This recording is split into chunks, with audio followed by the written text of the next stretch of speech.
Right. Hi, everybody. Just as a few more people join, but we will get started as it's just after 8:15. My name's Sarah Hutchinson. I'm your chair for this evening. I, along with Councillor Abigail Marshall-Carton, is the FWN North organisers for the FWN exec. We're really excited to be here launching FWN North. We're going to be tweeting about it today using the hashtag FWN North, so please do join in the conversation. We have a really exciting panel today. We've got women from across the North coming to talk with us about how they think Labour can turn around its fortunes in the North and start winning again. I wanted to say a couple of really quick thank yous before we get started. First of all, to the FWN exec, in particular our chair, Sarah Hyde, and Caroline Adams, who've helped us put us in touch with people and help us put the panel together. And I'm also really just grateful to everybody who has come along to get involved. We will get started in a minute with our panel. Everybody's going to be talking for about 5 minutes or so, and then when we've heard from all of our panelists, we will do some Q&A. So if you have a question, you can type it into either the Q&A box or the chat box at the bottom of your screen, and we will be bringing those together and doing rounds of three towards the end. You'll have the opportunity to put the question to the panel yourself if we have a chance to take your question. So as I said, we've got a really great panel. We're going to be starting today with Councillor Judith Blake, who's the first woman to be elected leader of Leeds City Council. It's very exciting. We also have Julie Elliott, who is MP for Sunderland Central. She was also my mentor on the first round of the FWN mentoring scheme, which is a fantastic scheme. Keep an eye out for the next round opening. We have Chianwura, who's MP for Newcastle Central, and then hopefully be joined by Lisa Nandy, who's MP for Wigan and Shadow Foreign Secretary. So without further ado, we'll go to Judith to start and give us her views on how Labour can win in the North. Thank you. Good evening. Thank you very much for inviting me to come along to this launch. I was very excited when Abigail approached me and said that that you were taking this on. So well done. And you know, it's a very difficult time for us in local government at the moment, and we really are on the front line of responding to the crisis that we're going through. It's really interesting to me to reflect on the fact I've been leader of Leeds City Council for 5 years now. It's quite hard to believe that 5 years has gone by. But since I became leader, I tried to take a different a different approach to create a different narrative, if you like. So obviously recognising the position of Leeds, the third largest city in the country, second after Birmingham to London, you know, a significant role to play in driving the economy of the North forward. But I wanted to make sure that we did it in a way that really involved all of the people who live in Leeds. And well, you know, recognising that we need to move forward with the economy, we came up with the sort of line, if you like, you know, to develop a strong economy within a compassionate city. I was amazed when we took this on, just how it resonated around the city. It was really extraordinary. And the number of people then and continuing who come to me and say, do you know what, you've given us permission to do things we've wanted to do for years, in paying something back, for example. And my line very much is, you know, really, you know, it's fine to welcome people to come and do well in our city, but I want them to make sure that they do right by the people who live and work in our city. And there's a very high expectation of contribution to that. We know,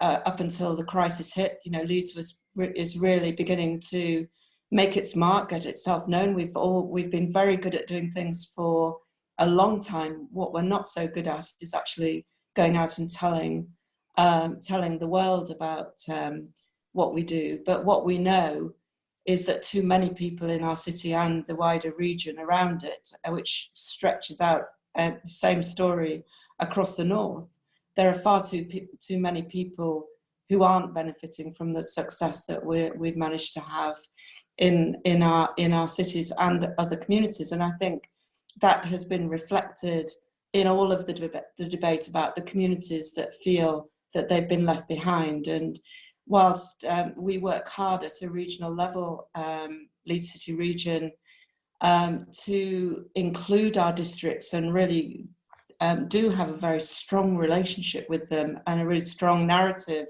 about mutual support. It's not just a question of support to Leeds. It's a real cross benefit going across, but there is so much more to do on this agenda, and I know other people will pick up on that. But we are going through an unprecedented crisis, a crisis that certainly my generation have never ever experienced in our lifetimes. And what I don't think we can talk tonight without referencing what is actually happening. And what the crisis is exposing is the real economic, social and health injustices that our society faces. And I think we need to really just look at the impact that this is having on women right across our cities, our towns, our districts, rural areas, our coasts, and just really recognising that actually what is happening is the economic inequalities facing women, which already existed, are just being exacerbated. And my real concern is how this is going to have an impact on women's rights and the rise in poverty that we are seeing, the impact on low-paid earners, all of those in vulnerable employment, lone parents, those living with disabilities or facing racial inequalities. All of these things are really coming to the fore.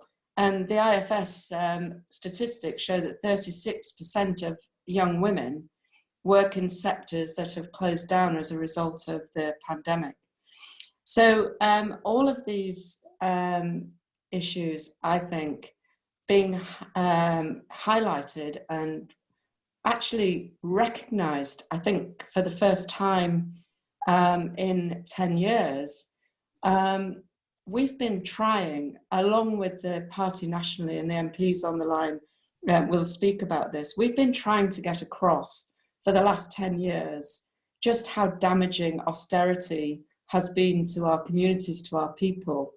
And, quite frankly, we haven't been able to get across exactly what, how much damage has been done to our society by 10 years of living with this. And as I say, increasing poverty and all the things that go with it. What we, I believe, have to do is really look as a network on the impact on women and use it to highlight all of the injustices and what has happened as a result of the last 10 years.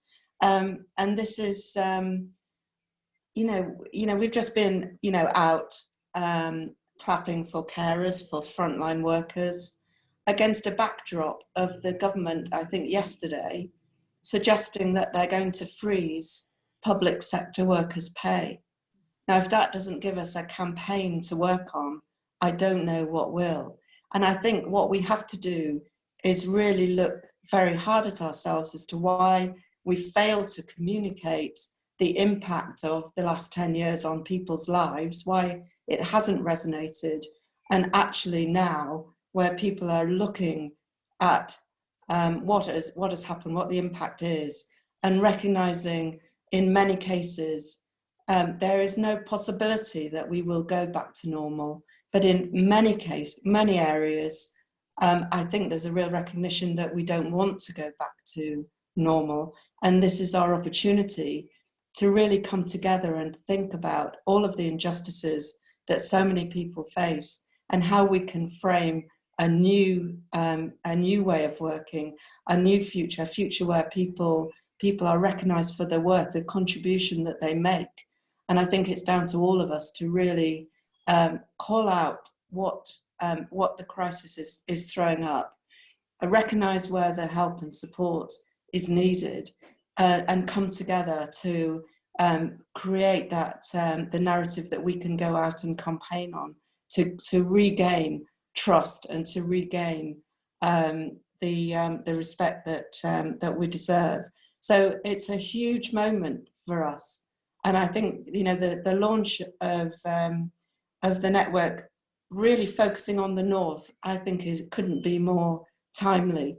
I'm really excited by it and really keen to just really work out how we can pull together, share our collective experience, and really make sure we have the campaigns to go out and reach people in a way that actually talks to their lives. Too often we go out and we talk about massive cuts and people can't relate to it. What they want to know is what's actually happening in their own community, how what is actually happening impacts on their children, on the older people in their families, etc., etc. And I think stripping back and really getting down to some really simple, basic messages,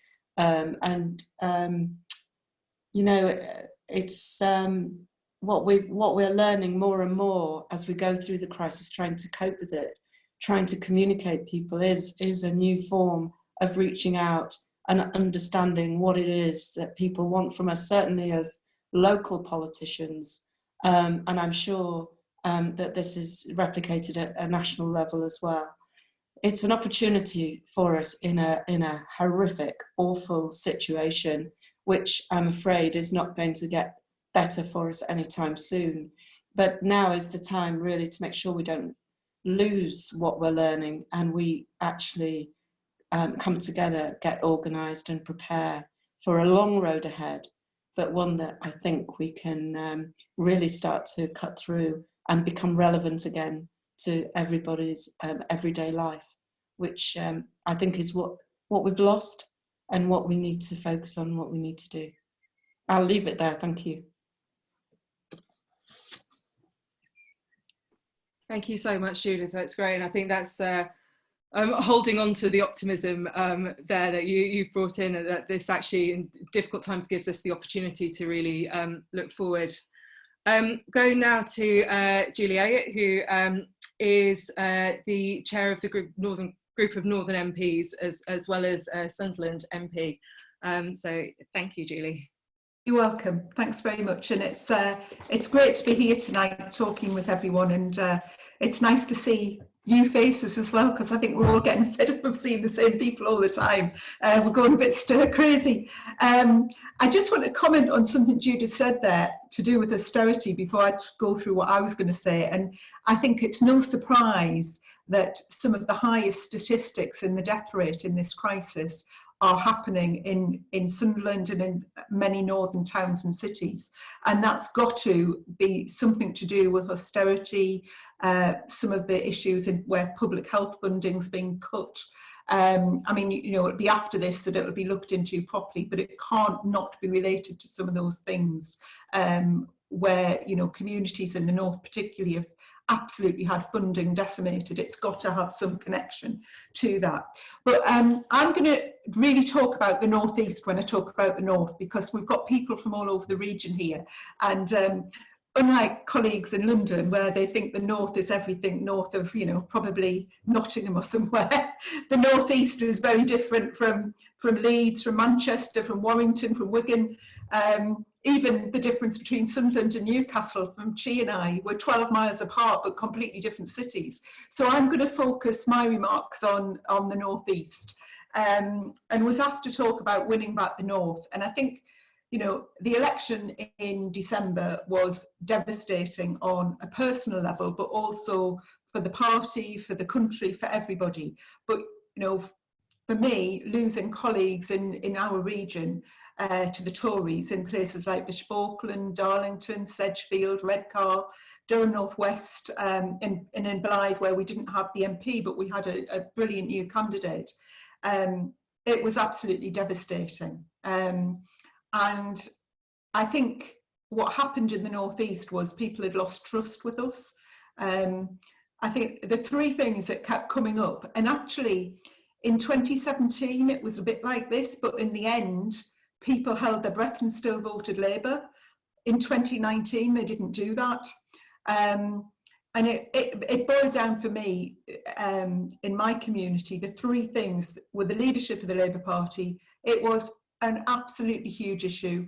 Not always a person, but in general, you got all sorts of comments about the leadership. Individuals and trust had just completely gone. We had just disconnected with the people we represent. And I think, you know, if we move away from issues to do with the leadership in terms of the leader and the deputy leader and whatever, we've now got a new leader, a new deputy leader, a new leadership team. But the one thing that people did say, if you remove the politics from it, it was very southern. There was nobody up there who looked, sounded like our communities, and that is a big issue with people. Secondly, Brexit, we can't deny Brexit was an issue, and actually at the end of the day, I don't think it mattered whether you were Leave, Remain, undecided, voted, didn't vote. Everybody was fed up with it, and we just were trying to be all things to all people. And you can't go to an election with that kind of platform. And then finally, the manifesto.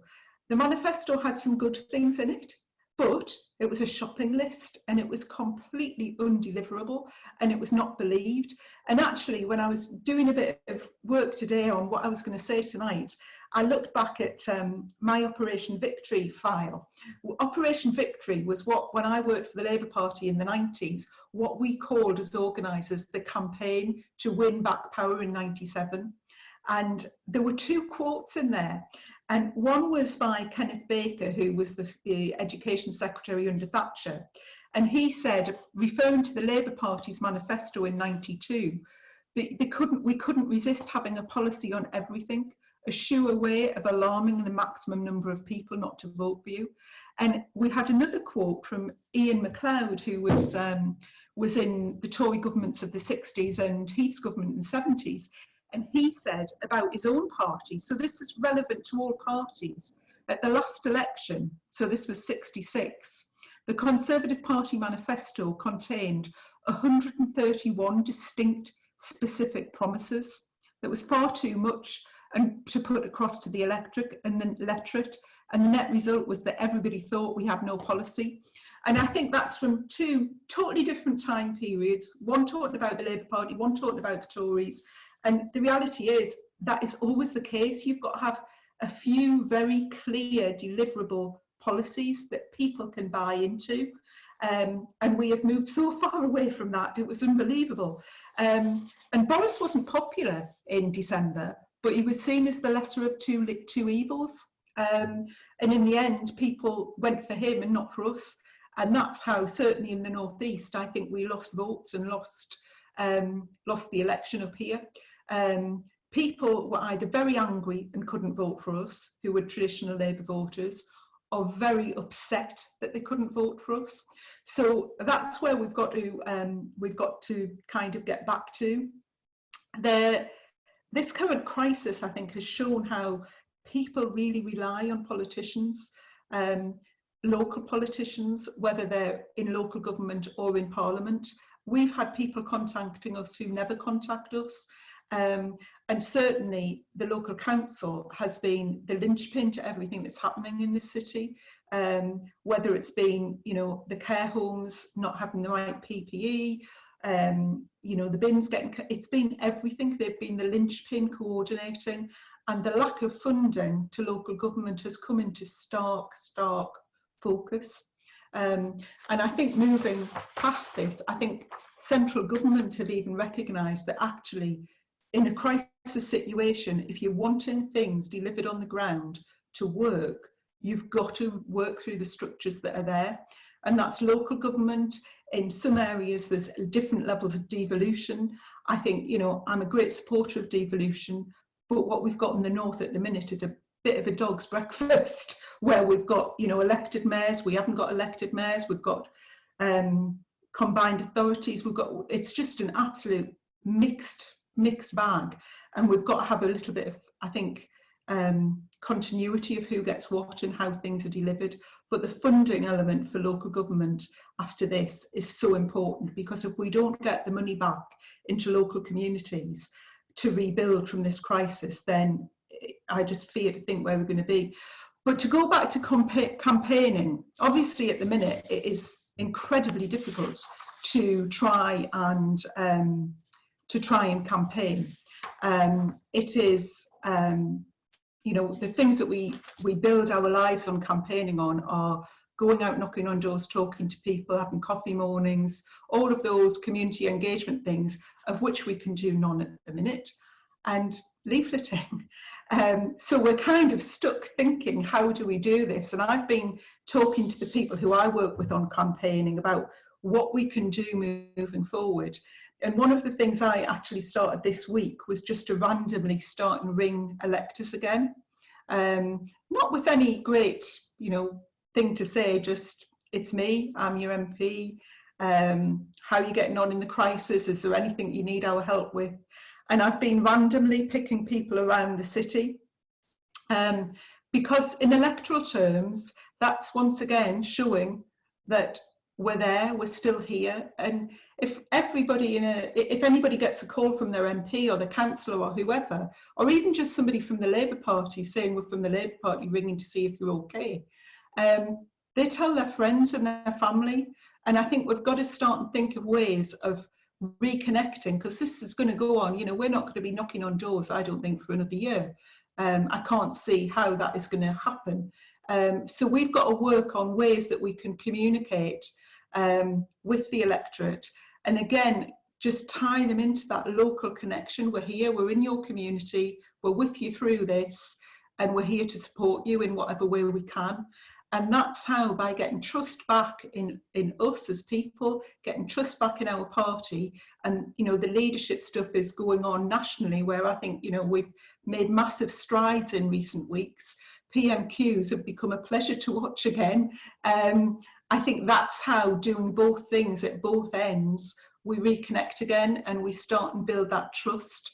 And once we build the trust, then we move forward to nearer an election where we start and have a few, and I stress a few, deliverable, real things that can make a difference to people's lives. And I think that's what we do, basically. And in the same time, things like, you know, this Baby and Women's Northern Network that we're starting tonight, having good women coming through, able to stand as candidates or support other candidates if they don't want to, because that pipeline of people we've kind of lost in recent years. It's fragmented a bit, and we need to rebuild that and get people back involved and younger people back involved. So I think I'll leave it there and then happily answer questions later on. Sorry, thank you so much, Julie. That's great. We will go next to Chi Onwura. Thank you so much. Great, and yeah. Thank you so much, Sarah, and thank you so much to the Fabian Women's Network North, because inviting me to talk on this sort of is my two favourite subjects, which are the North and women. And yes, like Julie, I'll be talking more from the perspective of a North East MP. What you can see behind me is the Town Moor in Newcastle. That is because the Town Moor is incredibly beautiful and relaxing, especially at this time when we can't go out very much, but also because my room is a real mess and I didn't think you'd want to see that. It's before coming into Parliament in 2010, I spent 20 years as a woman engineer.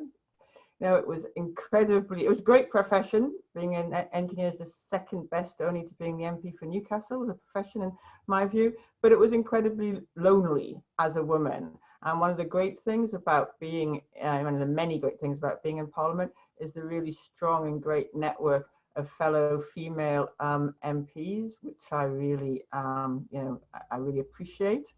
But I'd still say that we don't have enough women in Parliament. And we don't have women in Parliament, we don't have enough women councillors. And if women are not in the room when the decisions are being taken, then we will not be in the policies that come out of those rooms. And that's why it's so important that this network is coming together now and supporting and encouraging and I hope more women to take a stand. Now, I've been asked to talk again about sort of, I agree with everything, I think that, what Julie and Judith have said. It was clear that in the last election, the North was part of the centre of the, if you like, the battleground and of the election, and that was for many of the wrong reasons, 24 reasons to be precise, which was a number of seats in the North and the Midlands that turned blue for the first time in decades. Causing Boris Johnson to claim to be, the king of the North, an idea which is absolutely unthinkable. Growing up as I did in Newcastle in the 70s and the 80s, suffering from the impact of the Tory managed decline. A time when Blythe, as said, could actually elect a Tory MP. What has happened? And I think before we go back earning back people's support, we need to have a clear understanding about why we lost and how we can win. And that isn't, that don't need to go around. That's about blame, but it's about understanding some of the key messages. So my constituency, Newcastle Central, has some of the poorest postcodes in the country, and with many traditional working class areas and slashed public services. There's still a swing from Labour to Conservatives, though it was less than the national average. And just a few miles away, double-digit swings handed the Tory seats. As I said, it'd been Labour since the 1930s, and where productive industry is little more than a folk memory. And one of the things which was stunning for me was that in many areas, it wasn't the Tories who were blamed for austerity, it was Labour. And that was a consequence of really clear messaging, I think, from Boris Johnson in particular. He went to those communities, with a clear message, which was, I know why you're hurting. He was a Tory, but I know why you're hurting, and I'm with you. The reason you are hurting is Brexit, and it's Labour politicians who are blocking Brexit, and I will get Brexit done.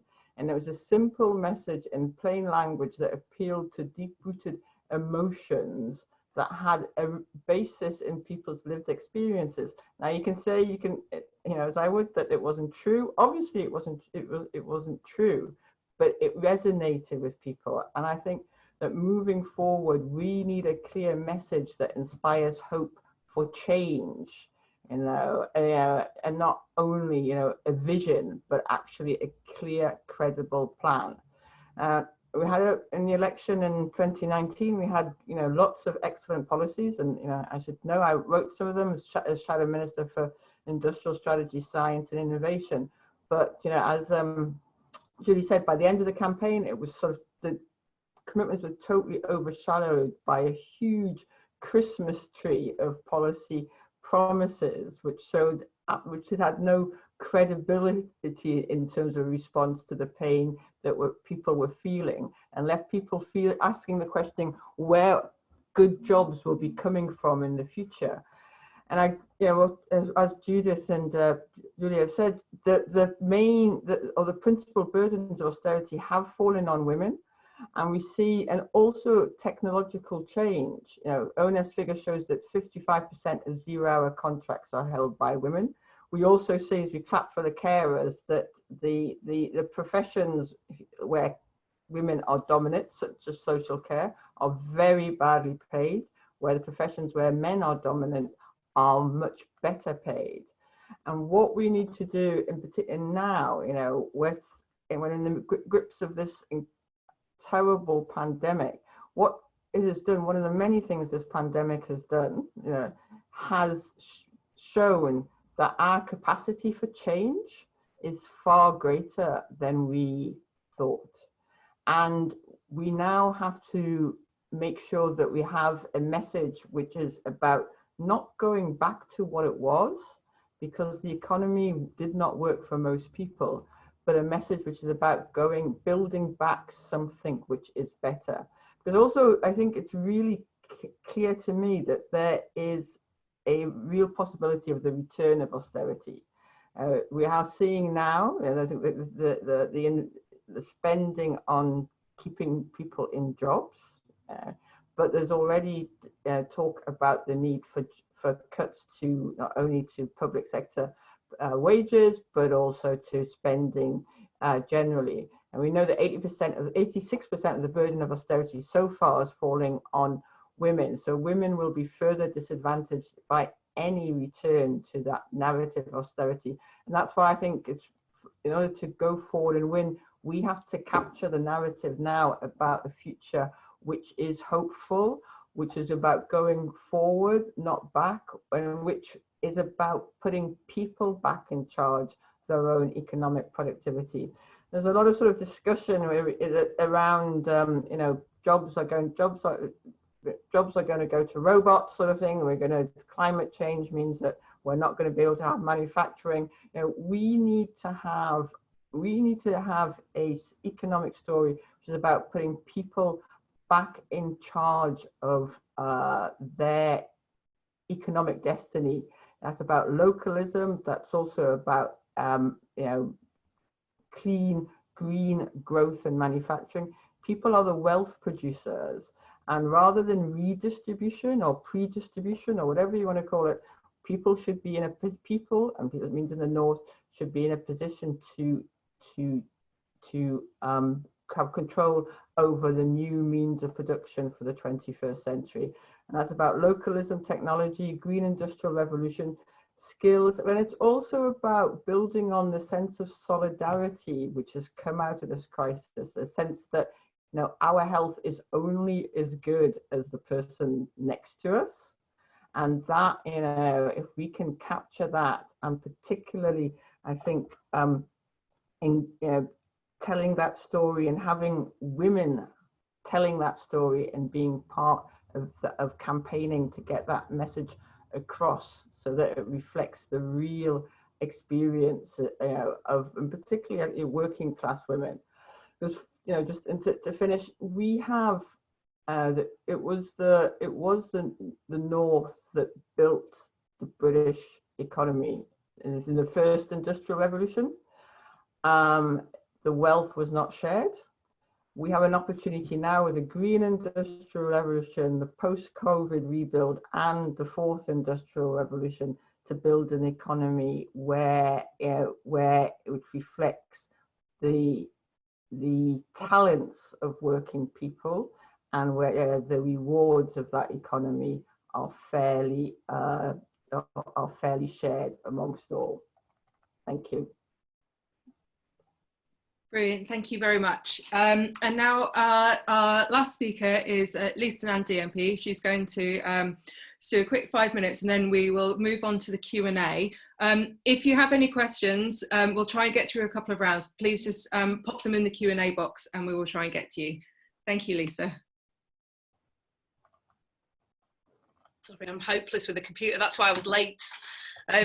Thanks very much for that. I don't want to repeat what people have said, and also because we want time for questions. But first of all, big thanks to you guys for putting this on. Like Julie, it's nice to see anyone actually, let alone new faces. And it's nice that we found a way to be able to keep this conversation going, because there was this sort of very awful moment, I think, the 2019 election, the worst election I can ever remember. Such a bruising, awful experience. And the night that the results came through, we knew what was going to happen, but the scale of it was shattering. We lost good friends. Lots of our staff lost their jobs. And then, we sort of, a few months later, everything just sort of disappeared and stopped. And I think there is a moment now where the Labour Party has to come together. We've got to do it in the spirit of optimism and determination, but we've got to do it with a spirit of realism as well, about the scale of the defeat that we suffered and the size of the mountain that we've now got to climb. When I talk to colleagues in Scotland, and I spent a lot of time up there in the last few years, the worst thing about what has happened in Scotland is that once people have made that break with Labour, especially people who've made that break with Labour after generations of their families coming out to support them, it's an emotional break, and getting them back becomes very, very difficult indeed. And the thing that's always strikes me about Scotland is that a few years ago, after the referendum, there was definitely a sense that people were angry with us. Now, too often, what you're greeted with when you go and meet ex-Labour voters is just general indifference. And when I hear people saying that those votes in the north of England have been lent to the Tories, not earned, it makes me really worried, because actually these were never our votes to start with. We earn them. We don't have them as of right. And we're going to have to work really, really hard if we're going to turn this situation around. And I've been really buoyed by the way in which, especially in Parliament, people have really come together. It felt during the leadership contest that we'd almost all immediately left some of those factions behind that we've seen divide us in recent years. There was a moment at the end of the first hustings in Liverpool where Jess and Emily and I and Becky and Keir were standing on stage, and at the end the whole audience got up and gave us a standing ovation together. And that is the sort of Labour Party that I believe in. We're a family. We might disagree, but we disagree well, and then we go out and we win the argument together. And we've got to do that, because I think COVID-19 is one of those moments, a little bit like the Second World War, where we could end up with a completely different settlement coming out of this, where never ever again do we allow families, communities, local economies or public services to be without the resilience they need to survive a crisis like this. But equally, as she said, you can already see the forces lining up on the other side.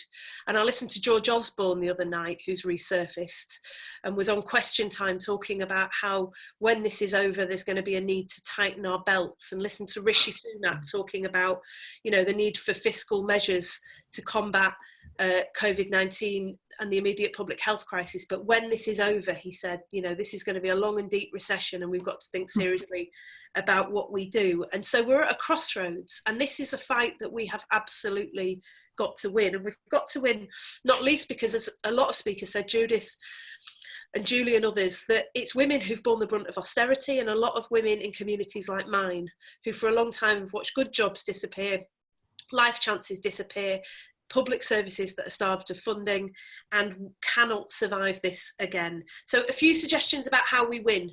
First is the economy. The economy really matters. The Tories understand this. That budget that they did just before the crisis hit, that was absolutely squarely the Tories parking their tanks on our lawn and saying, those seats that we won last time, well, they're ours now, and we're going to hold on to them. So we need an economic plan to match. And it's been great working with Annalisa Dodds in the Shadow Cabinet, because she completely understands that the situation in the north is not the same. And actually, if you look at places, we're not doing badly in the whole of the north. If you look at Lucy Powell in Manchester Central, she's got a majority of 29,000 now. Paula Barker in Liverpool Wavertree has got a majority of 31,000. I mean, if they ever want to lend me a few thousand of those, I'd really appreciate it. But it's small and medium-sized towns where we are doing really badly, and where we saw our entire Labour base collapse. That wasn't just in the north, that was in every region and nation of the United Kingdom. We've got to have an economic plan for those areas as well, because they've seen 40 years of decline, and the Tories have come in with a great big checkbook and promised to set it right. Brexit hasn't gone away. I know everyone's sick of it, but it hasn't. And the reason it hasn't is because, not because people now don't believe that we're going to leave the European Union. I think that was settled by the election, but it hasn't gone away because behind that, it was just a very, very strong feeling of disrespect in towns like mine, and disrespect from the Labour Party. People felt they were treated as stupid, as racist, as too stupid to understand the question, and they felt that we weren't honest with them. We wanted to remain, we should have just gone out and fought for it, or we should have got on with leaving, but we didn't do either, as Julie said, and we managed to upset everyone in the process. Now, we can set this right, but to set it right, we've got to acknowledge what has happened, and if we don't have an honest reckoning with that, we don't get permission to be heard. And if we don't get permission to be heard, we can't win the argument. Thirdly, I would say this: don't make the mistake of thinking that because this town-city divide has opened up, particularly around Brexit, that the culture wars can be overstated. The truth is that young people in towns like Wigan and many of those non-urban areas feel as strongly about defending LGBT rights, about our membership of the European Union, about human rights. They're as socially liberal and socially progressive as young people in Manchester or Liverpool or Newcastle. This is a generational difference, and we've got to understand that, and we've got to go out and make the case for the progressive internationalist values that we believe in, and we've got to win the argument. Fourthly, internationally, we can learn from other countries. The left is not alone in facing this predicament. Right across the world, not just across Europe in countries like Germany and France, but also further afield in Australia, New Zealand and the United States, where 100,000 voters switching from Clinton to Trump in the last election put Donald Trump in the White House. This is an international global phenomenon that other countries are grappling with. Nobody is getting this quite right, but a lot of our sister parties are doing some amazing work at learning from their defeats, and we should work with them. And finally, I would just say this, because I think this is what seems to be coming up a lot through the chat that's coming up and the Q&A, is that to do this, we've got to be present in our communities, and we have shrunk as a movement into a small handful of people, largely men, dare I say it, in London, central London, not even most of London, but central London, who commission focus groups and polling, who then go out and sell a message to the rest of the country. We don't listen to people where we are in power, we don't listen to our candidates in other parts of the country, and we don't distribute the resources and the decision making across the country either. So when we talk about devolution, nobody believes us, because they can see that we haven't done that ourselves as a Labour movement. If you can't even select your own candidate in your CLP, then what hope have we got of actually distributing power across this country in government? So we've got to stop obsessing with policy. We've got to start understanding that people aren't even listening to us at the moment.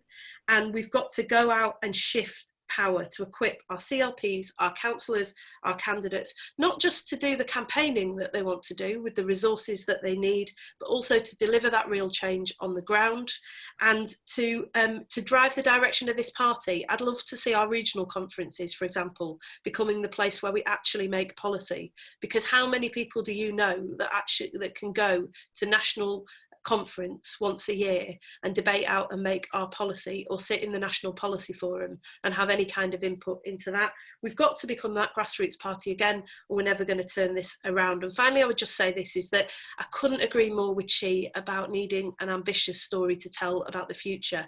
Too often in recent years, the Tories have sounded like the optimists and we've sounded like the pessimists. Well, we've only ever won at 3 times in our history where we've had that hopeful, optimistic, ambitious story to tell about the future. And the truth is, that's not going to come out of a small group of people in the shadow cabinet debating this out in a meeting room in London. That story is already being lived out by people, often women, across the country, who are living these values in their day-to-day lives and pushing and pressing and fighting for that future for their own children and grandchildren. What we've got to do is be out there in the country giving voice to that. And finally, I would just say this, is that the newly formed Fabian Women's Northern Network is a really important part of that, because Northern women have not been heard. Judith is a fantastic exception to this, but too often the experience for women in the Labour Party in the north of England is that they get a position, they get onto the council, and then their voices are silenced. I am sick of sitting on panels, Labour panels, with more people called John than there are women, and we've got to show that we can walk the walk, not just talk the talk, if we're going to win back people's trust again. Brilliant. Thank you so much, Lisa, and thank you to all of the panelists. We've suddenly got a flurry of questions come in, so I'm going to try and get through as many as we can in about the next 10 minutes.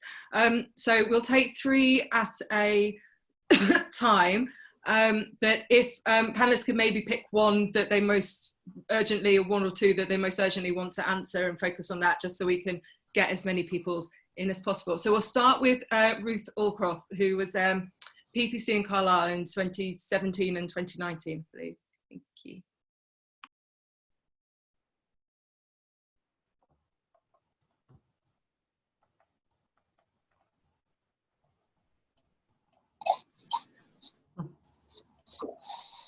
Hi, can you hear me? Yes, sorry, thank you. Oh, sorry about that. No, I'm sitting on with a mobile phone. My question is, my experience on the doorstep and talking to people is that the people we want to vote for us have absolutely no knowledge or understanding of our political system. I had somebody refer to a Lib Dem activist as the MP the other day. He's very definitely not. He's not an elected representative of any kind. And yet we are asking people to sign up to us, to vote for us, to believe in what we say. I believe passionately that we need to educate people, and I want to know what panel members think about how we best do this, and can we push for political education in school to be compulsory. Brilliant, thank you. And if we could go to Katrina Headley next, please.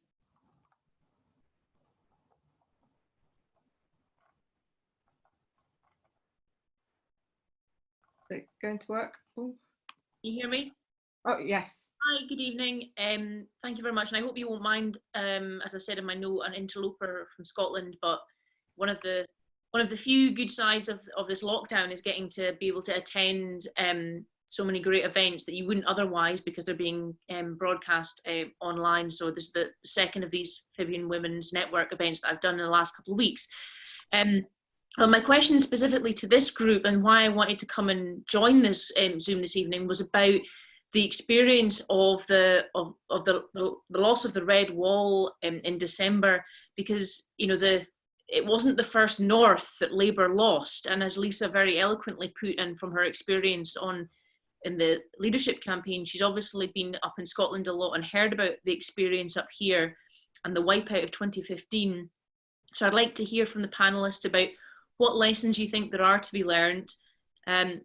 If you have reached out to Scottish Labour colleagues to hear about their experience, either in local government, we've got, you would have had local government elections this year, but they're going to be next year, and what happens in relation to that, and keeping that foothold in the community.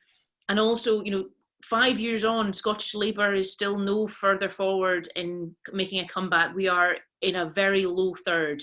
So what would you do differently in order to regain the North, as it were? Thank you very much. Thank you. Thanks for the question. If we could just keep the questions as quick as possible, and then we can fit more in. The next one is Joy Allen.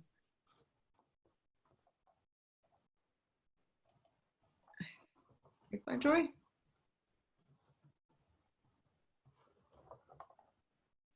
Hi. Hi. Hi there. Obviously, there's a couple of questions. Really, I'm delighted that we're here tonight and we're having this discussion. Julie mentioned about the challenges and the opportunities of the elections. Unfortunately, I'm a PCC candidate, so I've been obviously put back until next year. But I think it'll help us because there's a lot of local elections next year. But I think we've got some challenges because I think across the country we've having to challenge and face the propaganda that sometimes the far right are using and challenging Labour activists in what we do. And so I think the messaging is really, really important. And I've just put in a later comment about can we join up between Parliament and Westminster and the regions, especially where you've got women in power and with power and positions, to share that information, because I don't think we as joined up as what we could do. Thank you.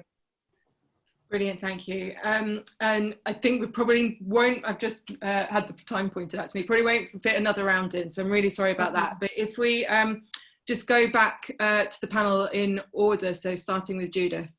Thanks. Thank you, everyone. Just looking at the participant list, can I just say hello to everyone I know that's on the call? It's great to know that you're out there, and we really must take the opportunity to catch up. So Ruth, absolutely, and you know, being a local politician, going out campaigning, the number of times I get attacked on the doorstep because the buses don't run on time, and my response is always, if only. I'd love to be in a position where we actually run the bus services in Leeds, but there is a dreadful lack of awareness of the layers of governance and who have responsibility for what, and of course, wherever you are, the opposition exploit that.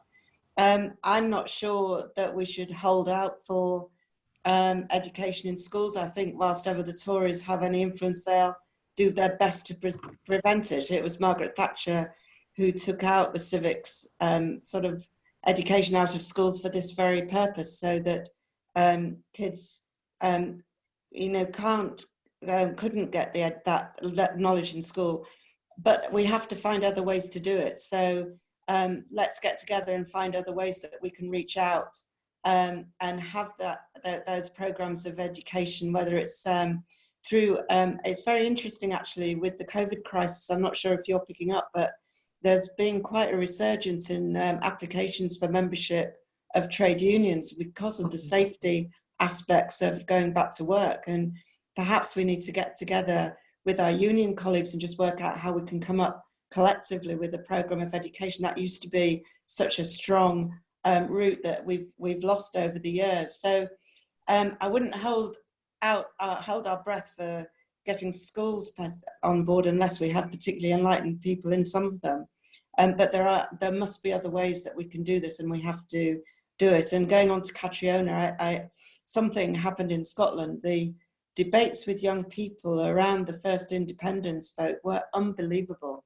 And something must be happening up there with young people, but unfortunately that isn't translating yet into more support for Labour, as you say. And I've got some really good friends who are in local government in Scotland, but I think it's that, you know, it is that incredible loss of trust that seems to have happened there, and I'm not sure, other than what I was saying at the beginning, using our experience now, highlighting the damage that's been done to people, and actually it's you know, I'm not quite sure what the narrative of the Scottish Nats is around this agenda, but you know, it's more complex situation there. My concern, if I'm absolutely brutal, is that we're all shocked and outraged by the way that the government is handling this crisis. But if I talk to people in communities in Leeds, and Leeds was a 50-50 city when it came to Brexit, and you know, our traditional working class communities are not criticising Boris for the way he's handling this crisis. And I think we need to be very careful about how we move forward and handle this, because my worry is that they will exploit what is happening and use it against us. So I think again, we can't make assumptions about you know, because of the way we feel about what's happening, that is what's reflected in our community. So it's the same old answer. We need to get out there, talk to people on whatever means we can at the moment, and make sure that we get our message across. But no grounds for complacency at all. Sorry, thanks, Julie. We've got about 4 more minutes left. So if maybe we could go just a very quick 1 minute from the other panelists. So maybe Judith? Yeah, I was going to comment very quickly on the Scottish situation, because both my daughter and son-in-law, one of my daughters and son-in-law, were organisers in Scotland over the last decade. So I've spent a huge amount of time campaigning up there, because our former colleague Tom Greatrix was in the energy team with me and Caroline and Johnny and people. So we know very acutely how that loss was. But the thing that happened in Scotland was that years before we lost all of those seats in 2015, we were losing elections in Scotland, and nobody took any notice of it because they thought that in general elections people come back and vote Labour. But as Lisa said, once people have broken that tie, that link is gone, and sometimes they'll vote for us, but sometimes they won't. And the way we win is by having a credible platform, credible leadership, and we rebuild trust. And we have to do that in Scotland, in the northeast, the wider north, and the rest of the country. It's not rocket science, it's quite straightforward. And you do that being out there talking to people, the leadership getting on with their job, and having a credible platform to fight an election on. Brilliant, thank you. Chi, very quickly. Yeah, I'll just add to that, that we also, the point about having that connection between the front bench and locally, in local councillors and local activists, because when we talk about building trust, you trust that you're more likely to trust those that you know and that you engage with, and those are who are delivering your essential, public services to you on a day-by-day basis. And communities are where people's identities are formed, and if that formation of that identity can include a recognition and an understanding of the contribution that politics makes, that politics is for everyone, because politics impacts everyone's lives, and that Labour is the party that delivers for you, and that can only happen if we are working at a local community level and we are joined up. Thanks so much. And Lisa?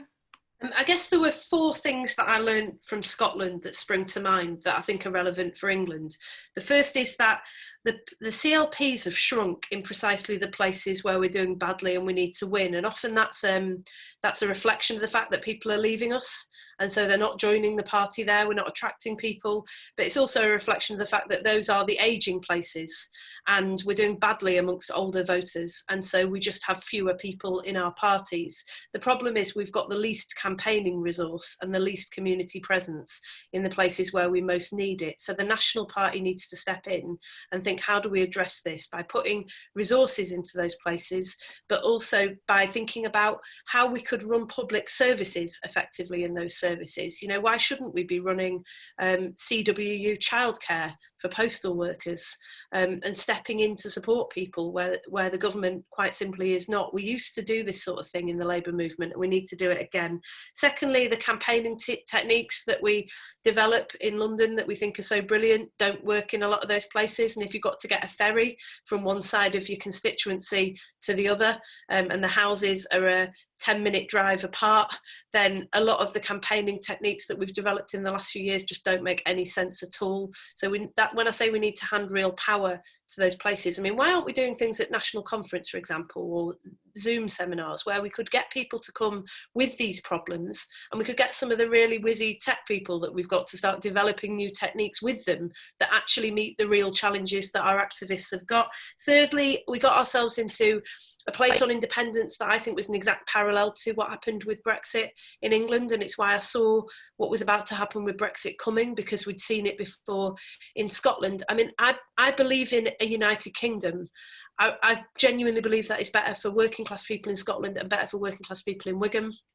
And I think what ended up happening was that we were so worried about that debate that we ended up not being clear about either side, and we ended up with the Tories on one side and the SNP on the other. We're not going to out-nationalist the SNP, we're not going to out-unionist the Tories. We've got to have a clear vision of our own about what we think a stronger Scotland in the United Kingdom looks like. And to me, that's about devolution, and that's about real power, for not just for Edinburgh and Glasgow, but for communities across Scotland as well. And finally, what I learned is that too often what I was being told by people who were on the independence, the yes to independence side of the question, was that they felt like the optimists and they were the ones who were ambitious for the future of Scotland. I don't ever want to be in a place where people don't think that we're the ones who are optimistic and ambitious about the future. And the good news is that I really feel like we've recovered a bit of that. Even though we faced the worst defeat we've had for decades in December, I feel like there's a moment now where we've understood the severity of what's happened and there's a determination again to come together and change this. And I'd like to thank you all for taking part in this tonight, because this is how we're going to do it.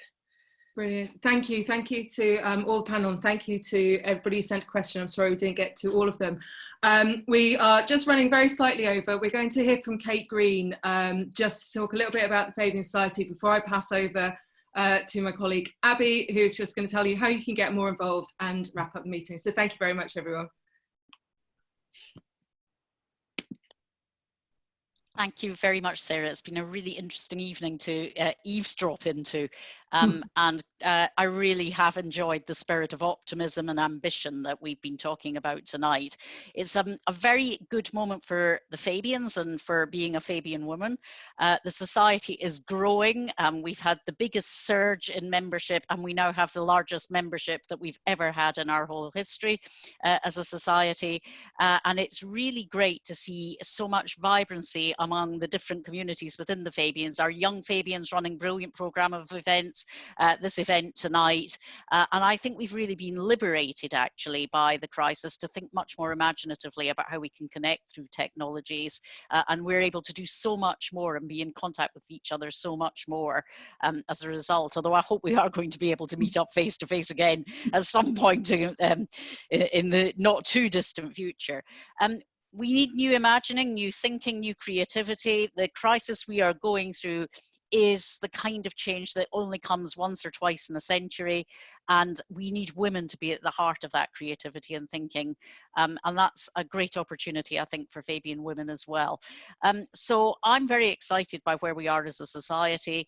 I think the opportunity for us to work with new members of the society and to work across our different constituent parts is a real chance for us to have a very, very big purchase on political thinking, policy thinking, campaign thinking, community engagement thinking at every level of politics, whether that's national, regional, local, or international. And we shouldn't forget that women are very interested in the community of sisters around the world, and that we're an internationalist party and with an internationalist agenda too.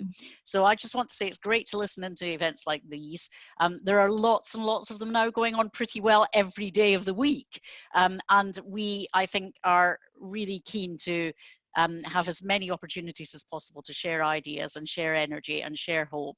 And just thank you very much indeed for setting this up tonight, and I hope you'll be setting up many, many more of these sorts of events.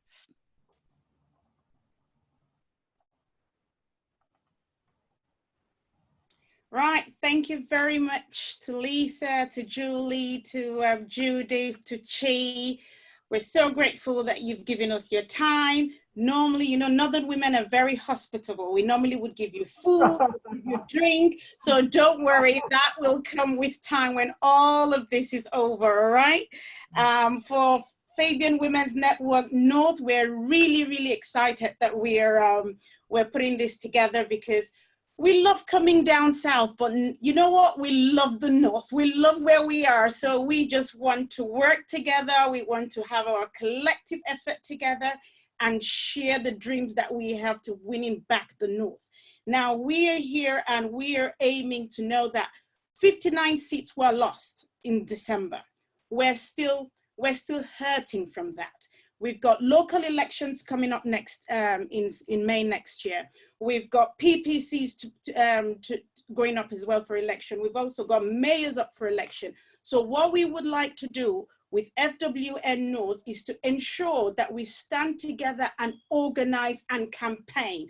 There's nothing better in terms of politics when we come together as one solid base with one voice, all the factions and all the different ideas, when we put them together as women and we stand as one force, we are unbreakable and we know we can do it. So what we would like to do as FWN North is to ensure that we come together and campaign for each and everyone who's going to be standing. Please just let us know who you are, let us know where you're standing. Going forward, we shall send emails to each and everyone who has attended this event today. All our membership as well, we shall send you emails on how we need to come together to move the FWN North Network forward. We are looking for a working committee, so there's Sarah and myself at the moment leading on this, but we would need more hands to help us to be successful. So please, when we send you emails, don't ignore the emails. If you ignore the emails, then maybe I'll start to call you. So please pay attention to your emails. Join us. We need to share our collective experience. We need to rebuild our trust in campaigning, and we can only do all of that together. So thank you so much to everyone for the last 1 hour. We're really, really grateful. We have lots of things that we would like to campaign on, but we would be sending out a survey as well with the different things that we think we should be campaigning on, and whatever you think we should campaign on as well, in addition to what we would send out. Please do not hesitate to say. We also would like to hear from you on what you would like to see us do within the FWN network, and we will work towards that. So that's it from me. Thank you all so much for coming, and God bless you all. We truly appreciate your presence. Thank you. All right. Bye. Thanks. Bye.